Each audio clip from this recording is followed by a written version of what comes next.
Baik, Assalamualaikum warahmatullahi wabarakatuh. Perkenalkan, nama saya Muhammad Hadan Syaldi Rasyidin, NIM 2019-173. Dalam kesempatan kali ini, saya akan mempresentasikan pertemuan keempat, yakni manajemen kantor hukum.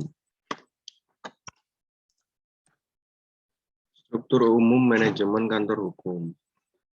Yakni ada managing partner, senior associate, associate, dan paralegal. Managing partner adalah orang yang bertanggung jawab mengatur operasional perusahaan sehari-hari, dan ia memegang peranan penting dalam mengatur perusahaan agar berjalan sebagaimana mestinya. Mirip seperti CEO, ia bertanggung jawab untuk mengatur strategi branding perusahaan yang berhubungan dengan visi misi yang sudah ditentukan secara bersama. Maka ia juga membuat keputusan penting yang akan diterapkan di dalam perusahaan tersebut. Senior associate adalah pihak yang menjembatani hubungan antara managing partner dan atau partner dalam melaksanakan pekerjaan kantor dengan para profesional yang tingkatannya berada di bawah senior associate. Dengan kata lain, tingkat ketelitian dan penanganan kasus maupun pekerjaan dituntut lebih tajam, dan dalam hal ini, senior associate melakukan evaluasi terhadap pekerjaan yang telah dilakukan oleh bawahnya, telah dilakukan secara baik dan benar. Lalu ada junior associate. Secara umum merupakan suatu jabatan yang diberikan kepada fresh graduate yang bergabung dalam kantor hukum maupun terhadap mereka yang dulu berstatus sebagai paralegal, lalu diangkat menjadi konsultan atau pengacara di kantor hukum.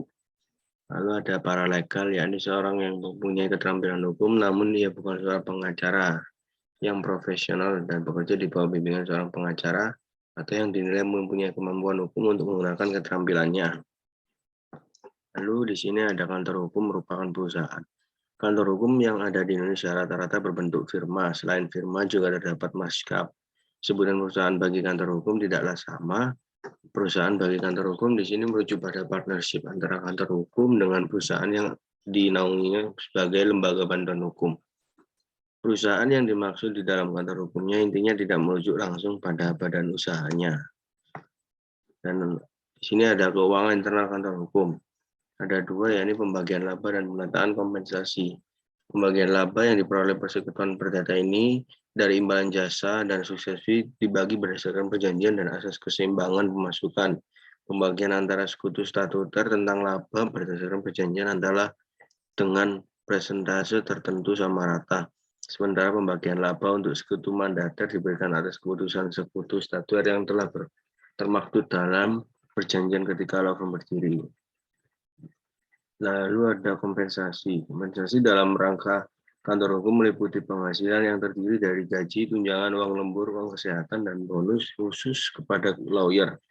Gaji diberikan kepada saat law firm sudah berkembang menuju kemapanan. Sementara jika law firm masih dalam tahap awal, gaji belum diberikan. Sebagai kompensasi, maka setiap lawyer memperoleh pembagian pendapatan dari lawyer fee dan sukses fee.